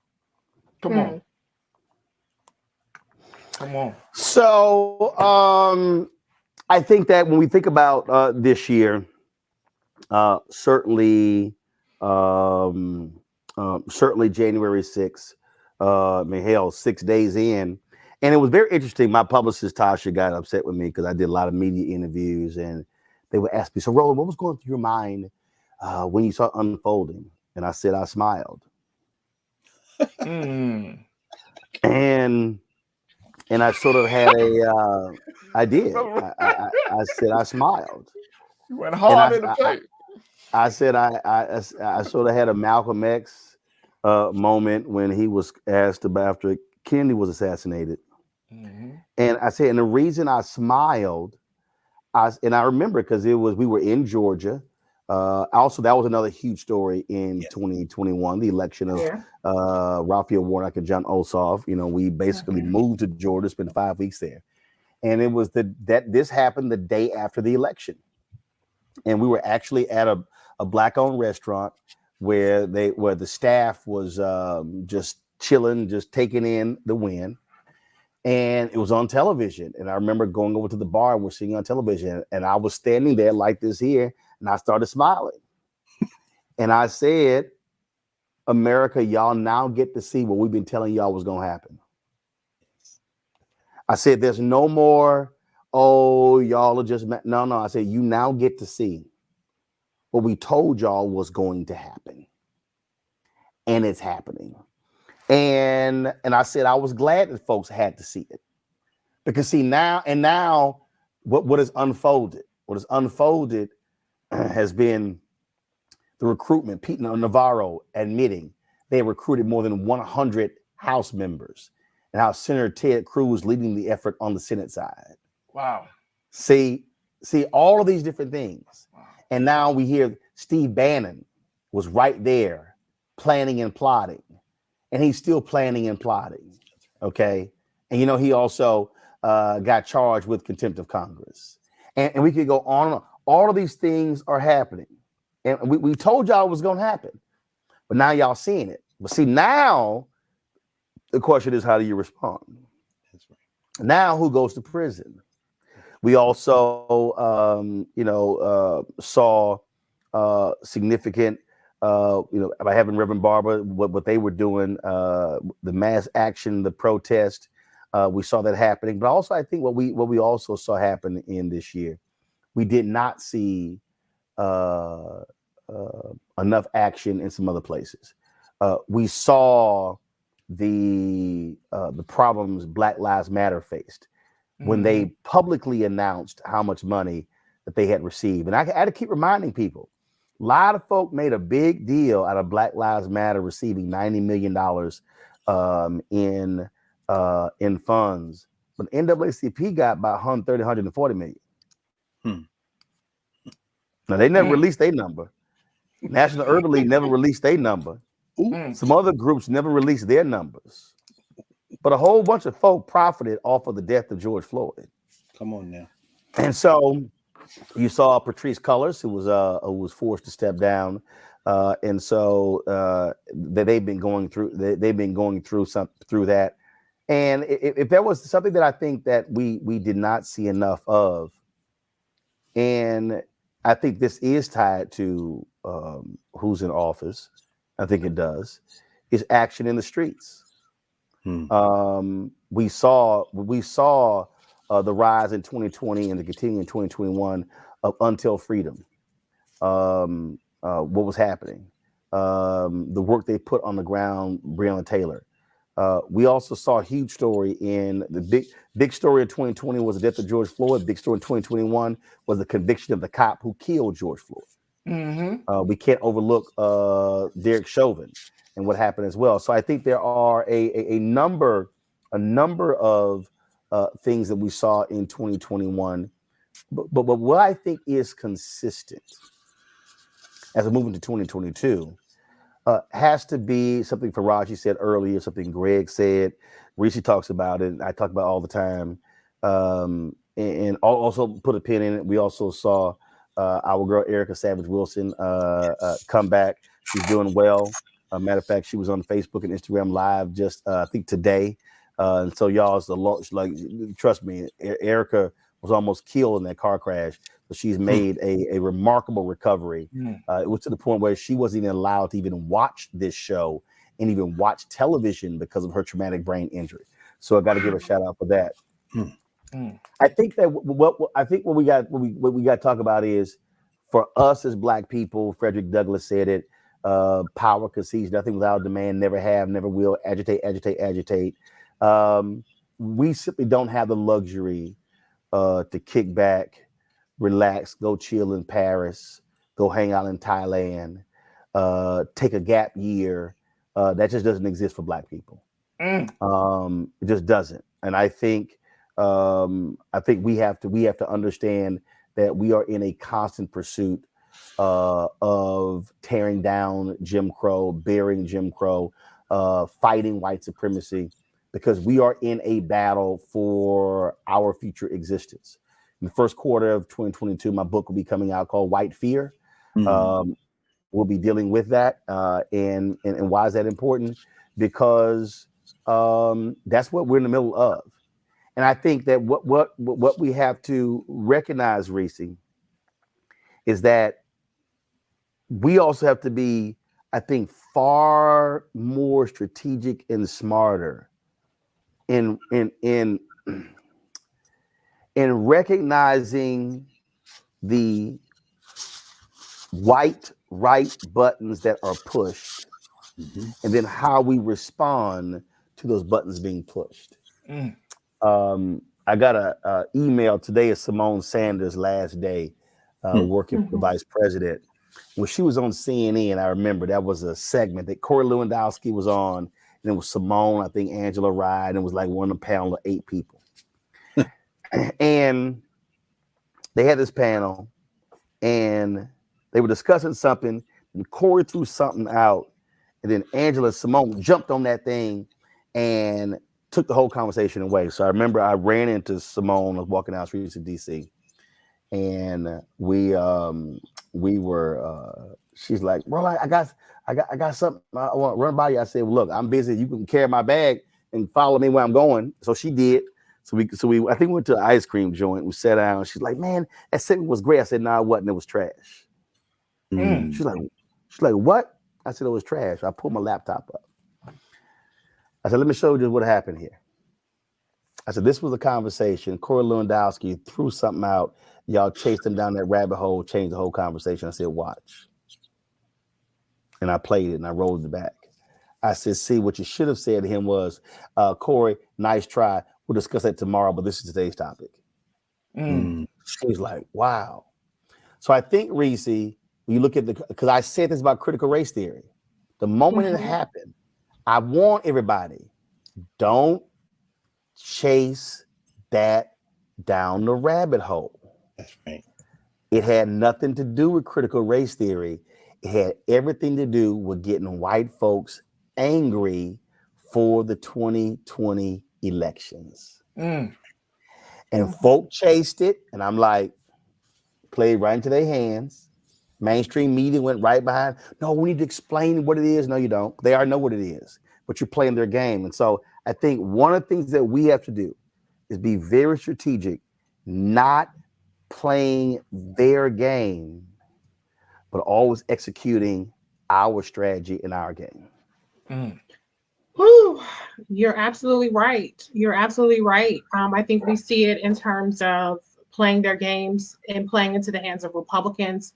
They are really experts at messaging about setting the narrative and then putting everybody else in the position of, basically battling on their terms.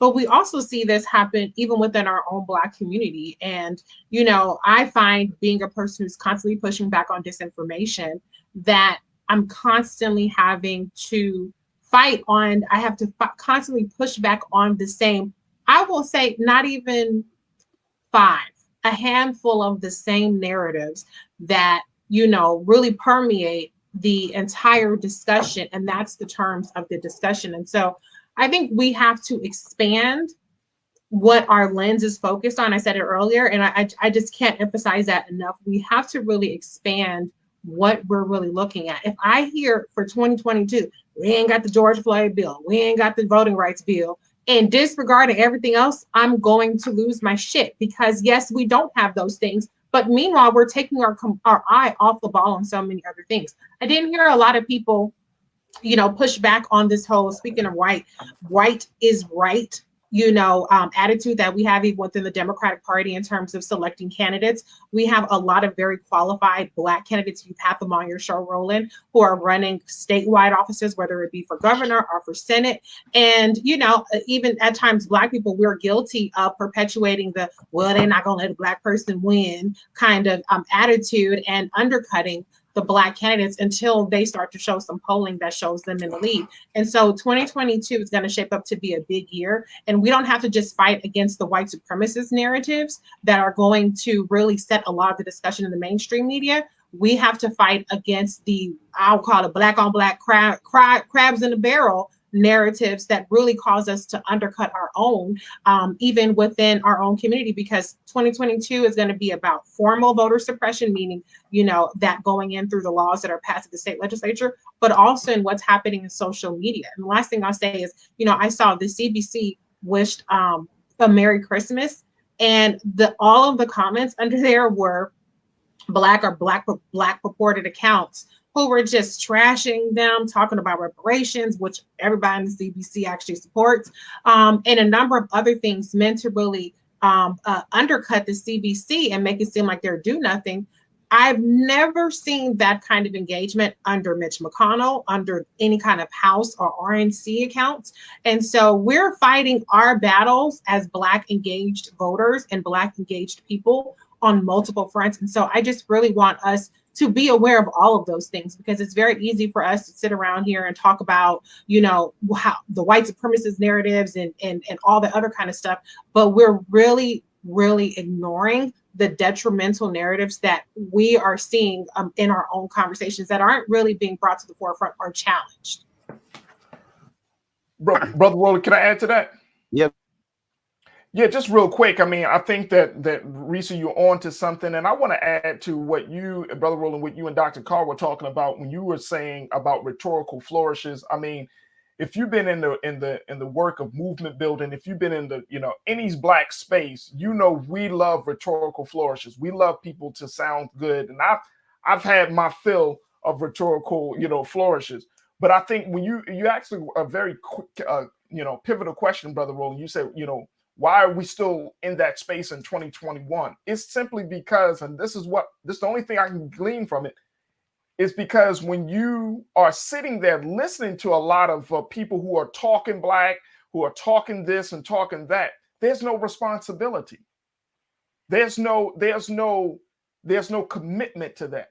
There's no sacrifice that is required to take those rhetorical flourishes and making them real.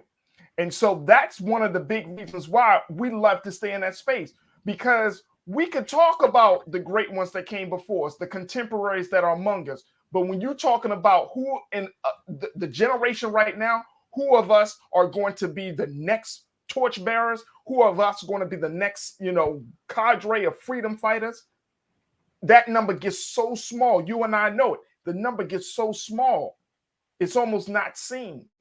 So the rhetorical flourishes is like a blanket. It's like a security blanket. It's easy for us to hold on to, because when you go outside and you actually got to put some work in, that's a whole different level of love and commitment. The other thing is something that you speak about all the time, and I think this is why we got to go into 22 into a different mindset. The fact is, you've been asking for these companies to support this platform, to support our shows, everything. The fact is, there is a science to demanding. And we don't understand the science of demand. The great, most honorable Elijah Muhammad, he put it on the back page of that world-class famous newspaper, The Final Call. He said, what we believe and what we want. In that, he talked about having the United States to carve out a few states so we can get some land of our own and we can start our own thing, right? But there was a science to that demand, because in as much as he was asking for the United States government to do that, he was talking to Black people about doing for self. And some people say, well, why would he ask for something from this government when he knows that they may not give it to him? Because he wanted the world to see the hypocrisy of what they claim, the hypocrisy of the fact that you have companies in corporate America say, yeah, we were Black people. Well, look at all of the companies that have pledged to support racial justice programming and social justice acts after George Floyd. All of those companies, Walmart, Target, all of those companies. And then hardly any companies really put up any real money on the table. No money. You didn't see a big influx of money coming into Black media. You didn't see a big influx of money coming into social justice organizations. So what are we saying? There is a science. You got to show people that, look, these are hypocrites. You got to show Black people they don't really have your best interests at heart. We put the demand on them. Now, why do you keep believing and hoping and wishing upon a star that they're going to change their ways? So we got to understand that there's a science to that demand. So I just wanted to throw those 2 points out there, because we're going into 22 and we got to reassess our strategy on our relationship with each other, our relationship with the United States government, and of course, on our role in this time, because I'm with you, bro, Roland. We don't have a lot of time. We don't have the liberty to say we're going to take some time off. Man, please, the battle is far from won. We heard that from Reverend Barber. I'm just ready to keep the movement moving. That's the place I'm at. I think the point that the project makes there, Greg, is an excellent one. It's interesting. There were some people I sat down with Minister Farrakhan for preceding the 10th anniversary of the Million Man March.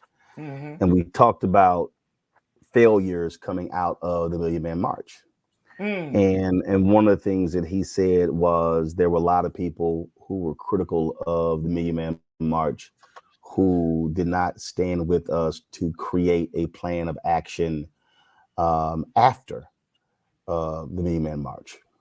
And I challenged Minister Farrakhan, okay, what's going to be the plan after the 10th? When he came on my TV One show preceding the 20th anniversary, we had that very same conversation. And there are people who were, well, why did you challenge the brother minister like that? I said, well, first of all, it was a conversation. I said, Mr. Farrakhan wasn't expecting to sit down with me and have a love session.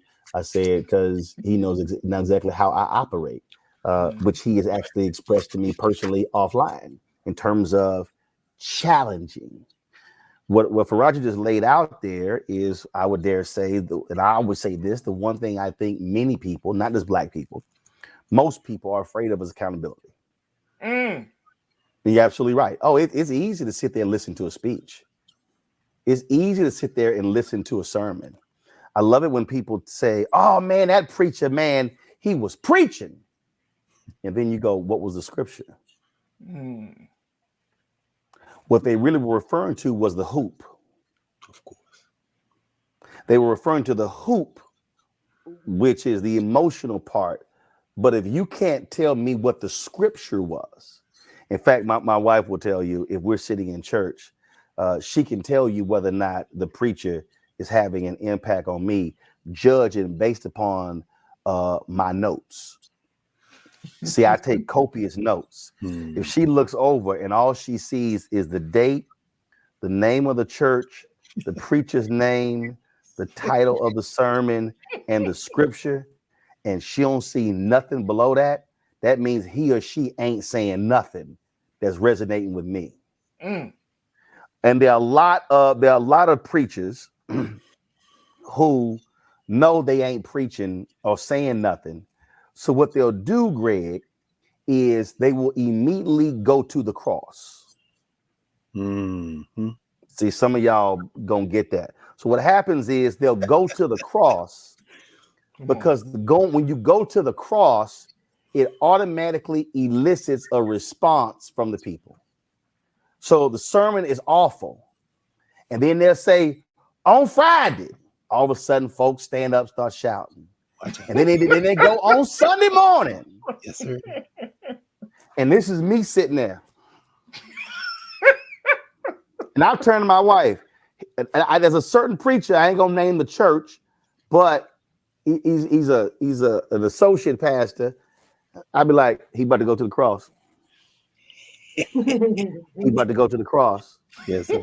So, I need y'all, everybody who's watching and listening, to understand that there are people who are on TV, on radio, on podcasts, who they go to the cross. Mm. They ain't saying nothing else. They're not talking about what's the plan of action to come Monday. All they focused on is that event. Every time somebody has a march, I go, y'all done data collection? What's the plan after the march? Mm-hmm. See, that's really, I think, where we have to be.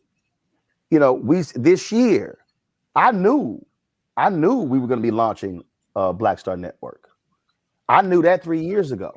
So there was always a plan of action that was involved.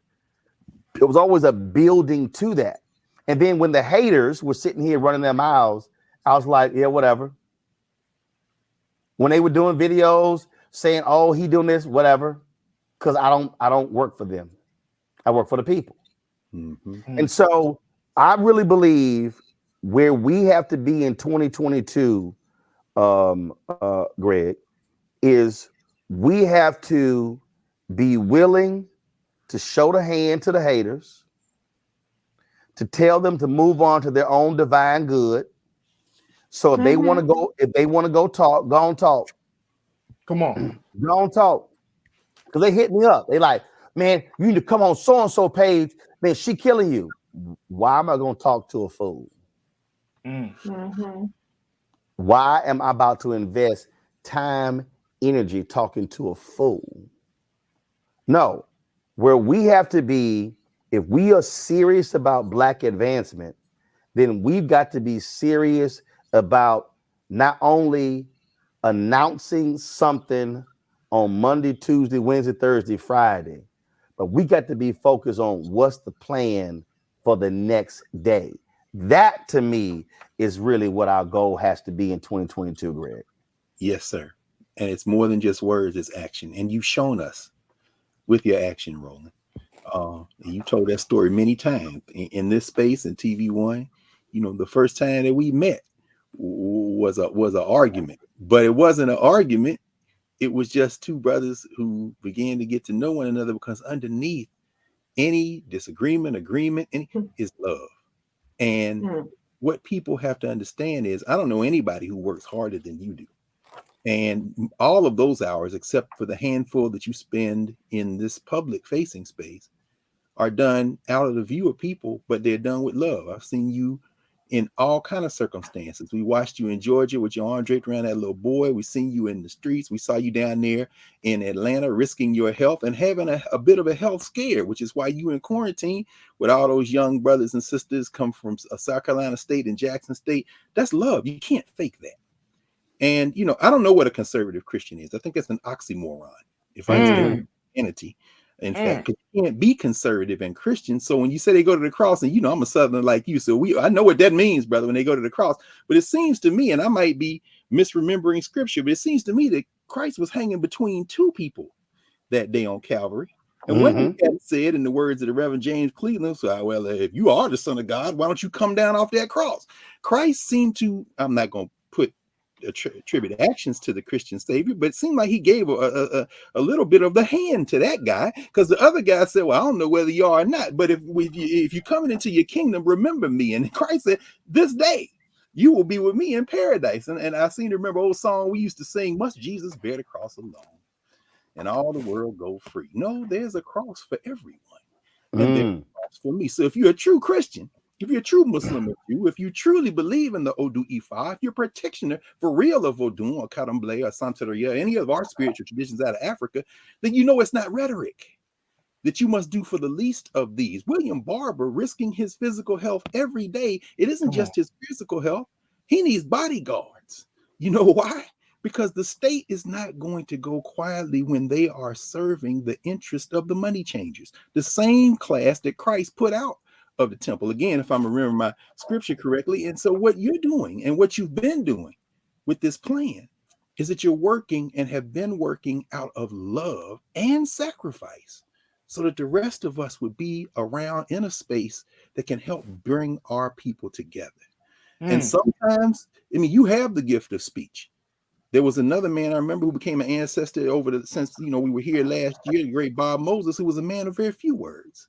I knew Bob Moses. When Bob Moses spoke, people listened to him because he was doing his work out of love and sacrifice. Melvin Van Peebles used his camera, but people watched and understood that while they may not agree with everything Melvin Van Peebles filmed, they certainly went to see it and support it because he was filming and making out of love. Gloria Richardson, the same way, standing down those bayonets in her home in Maryland, Cambridge, Maryland. Eloise Greenfield, the children's author, all of the ancestors who made transition, Glenn Ford, the journalist, Cicely Tyson, the actress, Bunny Wailer, the musician, even a man like Franklin Thomas, the first black head of the Ford Foundation. Well, this bourgeois Negro is in these suites. No, Franklin Thomas was like, I came out of Bed-Stuy, and when you see me, you see everybody who grew up in that community. What the Black Star is doing is reminding us that it doesn't matter how much money you have. It doesn't matter how many words you speak. At the end of the day, we know you by your deeds, and your deeds, if they are done in love, will insulate you from all those haters who may be hanging on the cross next to you.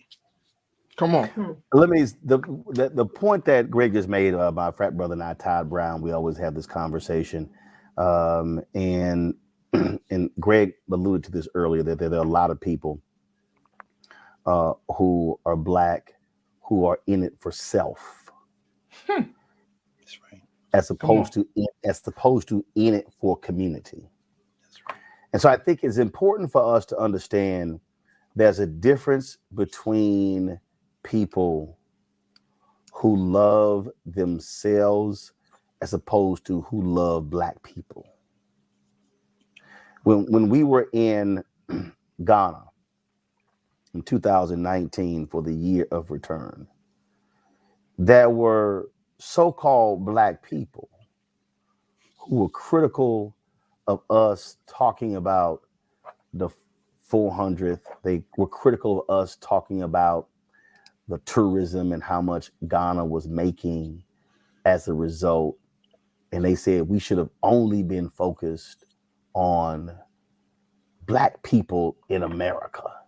And they start coming up with new names and new acronyms and all of that stuff. And I remember talking to Brother Conrad Worrell, who gave his last interview to Mark Thompson and I. He knew he was dying before the election.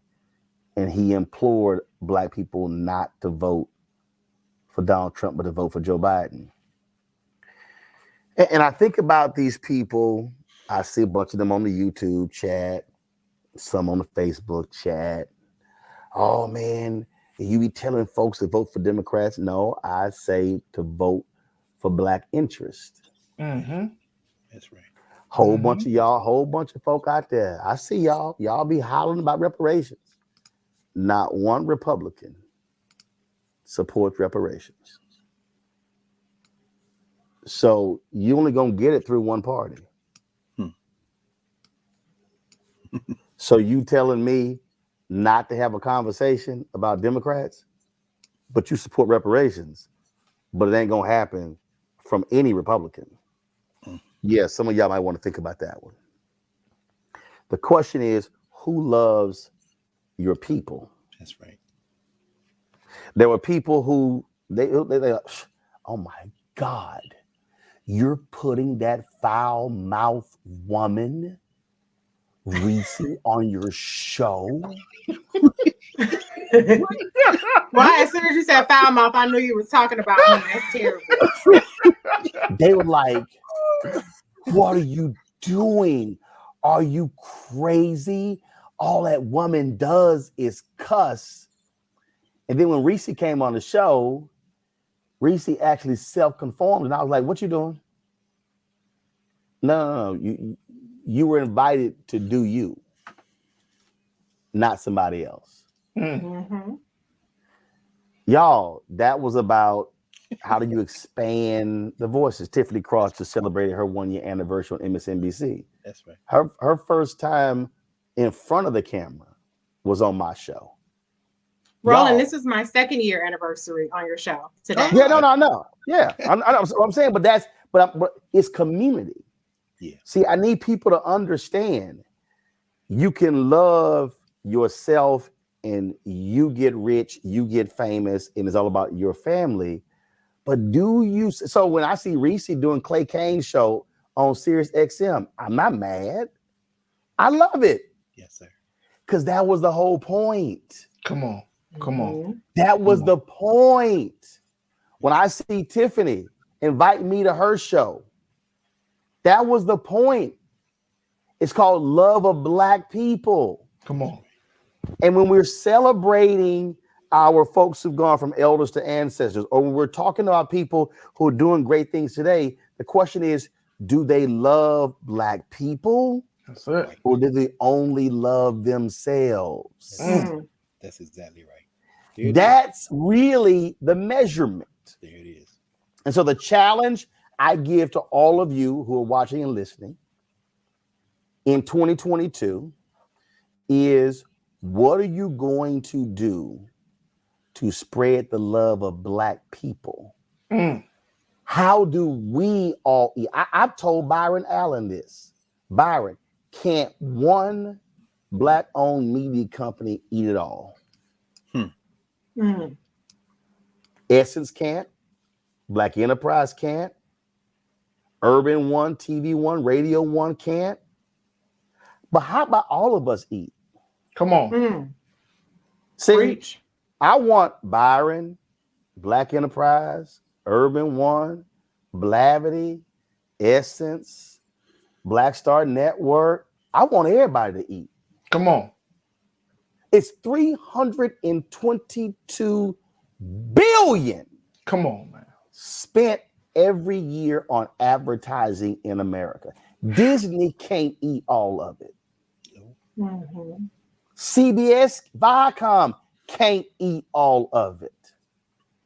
But see, when all of us can eat, then we grow. So when we see more Black businesses building capacity, we are able to hire more people. My producer Carol just sent me 4 resumes of folk for jobs. Y'all, that's 4 more than we had at this time last year. Come on, man.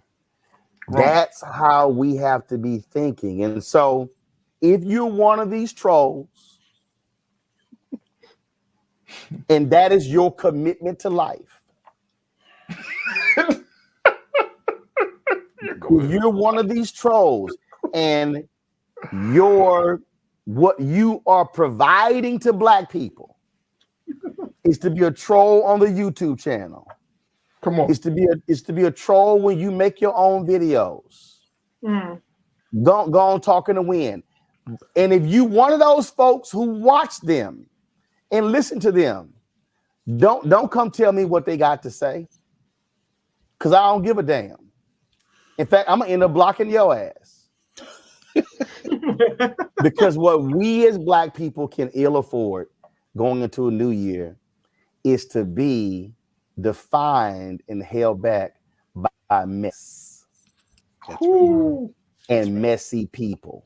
That's right. I don't care how fine dressed you are. Come on, man. I don't care how fine you are as a person. I don't care how cute your face is, how melodious your voice is. If you are full of mess, then you're full of shit.